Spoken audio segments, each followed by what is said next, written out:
শিবির ছাত্র দলের দফায় দফায় সংঘর্ষে উত্তপ্ত হয়ে উঠেছে গোটা ঢাকার পরিস্থিতি। 5 আগস্টের ঠিক আগের দিন জগন্নাথ বিশ্ববিদ্যালয়, ঢাকা কলেজ, আলিয়া মাদ্রাসায় একের পর এক ধাওয়া পাল্টা ধাওয়া চলছে। কয়েক ঘন্টা ধরে চলা এ সংঘর্ষ নিয়ন্ত্রণে আসেনি সন্ধ্যা পর্যন্ত।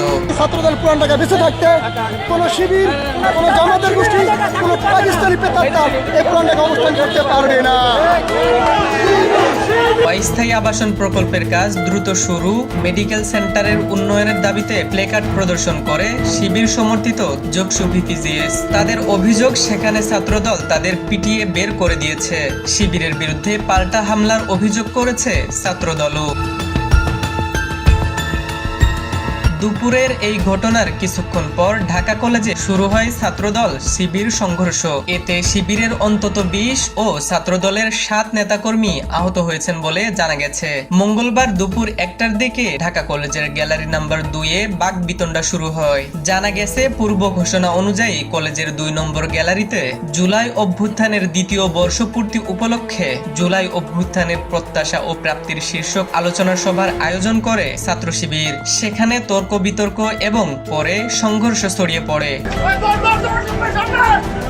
এর পরপরই সংঘর্ষ ছড়িয়ে পড়ে আলিয়া মাদ্রাসায়। জানা গেছে, সেখানে হলের সিট দখলকে কেন্দ্র করে ইসলামী ছাত্র শিবির ও জাতীয়তাবাদী ছাত্র দলের নেতাকর্মীদের মাঝে দফায় দফায় সংঘর্ষের ঘটনা ঘটেছে। পুলিশের উপস্থিতিতেই উভয় পক্ষ ইট পাটকেল নিক্ষেপে জড়িয়ে পড়ে। সংঘর্ষ থেমে গেলেও এলাকায় থমথমে পরিস্থিতি বিরাজ করছে।